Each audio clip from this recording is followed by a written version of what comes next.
शौहर के ऊपर बैठकर हम बिस्तरी करना कैसा है? हम बिस्तरी का सही तरीका क्या है? हम बिस्तरी कैसे करनी चाहिए? एक फीमेल का क्वेश्चन आया जी कि ये सवाल पूछने के लिए मैं बहुत शर्मा रही हूं, लेकिन मैं जानना चाहती हूं कि क्या ये गलती है या नहीं। क्या औरत अपने शौहर के ऊपर बैठकर हम बिस्तरी कर सकती है या नहीं? मैंने अपने शौहर के ऊपर बैठकर हम बिस्तरी की है, लेकिन जब हम मियां बीवी हम बिस्तरी से फरागत हासिल कर चुके थे तो दोनों एक दूसरे से शर्मिंदा हुए हैं कि हमने बहुत बड़ा गुनाह कर लिया है। हम बिस्तरी का ऐसा तरीका जिसमें बीवी शौहर के ऊपर बैठकर हम बिस्तरी करे, दूसरे अल्फाज में कि शौहर लेटा हुआ हो और बीवी उसके ऊपर कोई भी तरीका अख्तियार करे और फिर दोनों हम बिस्तर हों, तो ऐसी हम बिस्तरी से मुताल्लिक शरीयत क्या हुक्म देती है? ये क्वेश्चन था। आंसर इसका ये है जी कि हम बिस्तरी करते वक्त औरत मर्द के ऊपर बैठ जाए या मर्द औरत के ऊपर बैठ जाए, ऐसी सूरत में औरतों का समझना कि ये गुनाह का काम है। दरअसल जिस तर्ज जिंदगी या हमारा समाज या सकाफत जो हमारे अतराफ में है, हम देखते हैं और अपने आबाओ अजदाद से या बूढ़ी औरतों से सुनते हैं, वही एक जहन में बिठा लेते हैं। बस ऐसे ही होना चाहिए। बीवी शौहर के ऊपर बैठकर हम बिस्तरी करें या शौहर बीवी के ऊपर बैठकर ये शरई फरीजा सर अंजाम दे, तो ऐसा करना हराम नहीं है, बल्कि मर्द के लिए जायज है कि वो जिस सूरत में भी चाहे अपनी बीवी से फायदा हासिल करे। शौहर के लिए अपनी बीवी से हम बिस्तरी और तलज्जुज हर वक्त जायज है। शौहर अपनी बीवी से लज्जत हासिल करने के लिए उसके जिस्म से खेलने में वक्त की कोई ममानियत नहीं, सिवाय चंद चीजों के, सिवाय उन सूरतों के जिनसे शरीयत ने मना किया है। यानी शौहर के लिए बीवी से हैजो निफास के दौरान हम बिस्तरी करना जायज नहीं और ना ही उसकी दुबर में हम बिस्तरी करना जायज है।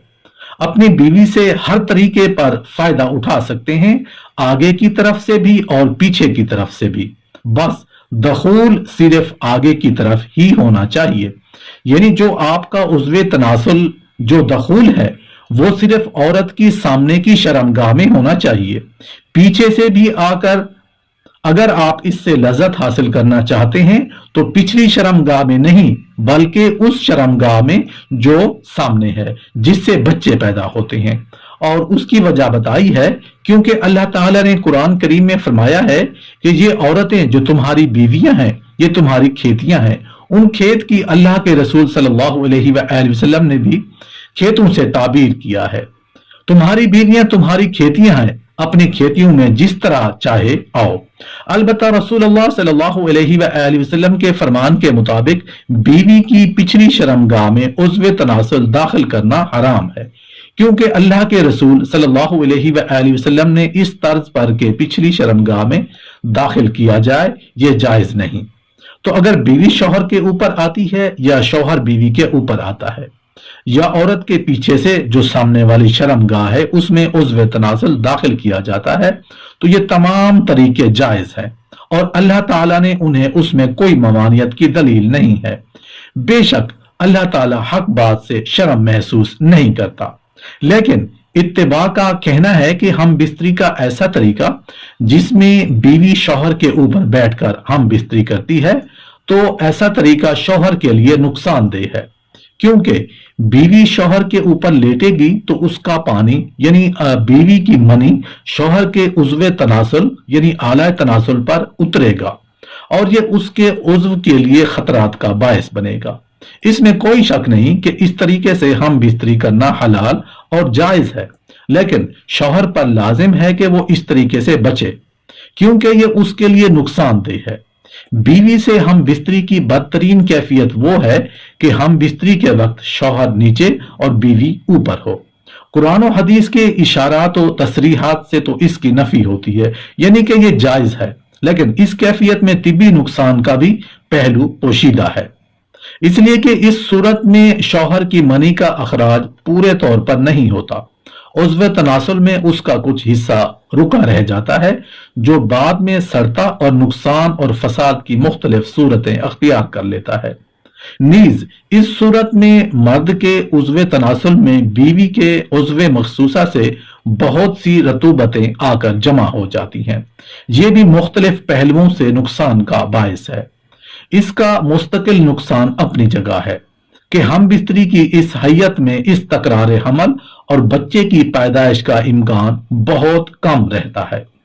बीवी से हम बिस्तरी के दौरान शौहर जल्दी फरागत हासिल कर लेता है और बीवी को फरागत नहीं होती, जिसकी वजह यह है कि औरत फितरी तौर पर मरगूब तबीयत है और उसके आज़ाए जिनसी पोशीदा होते हैं, इसलिए उसके अंजाल में देर लगती है।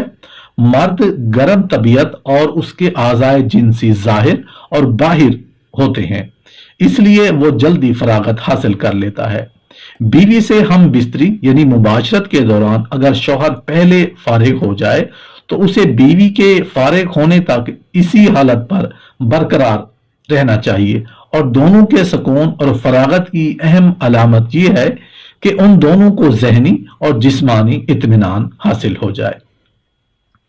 अगर बीवी को सैराबी नहीं हुई और इस हाल में मर्द अलग हो गया तो बीवी के दिल में तस्कीन न होने की वजह से बजाय मोहब्बत के नफरत पैदा होगी, और अगर ये हर मर्तबा यही हुआ तो खतरा है कि वो अपनी ख्वाहिश की तकमील के लिए कोई और रास्ता ना तलाश कर ले।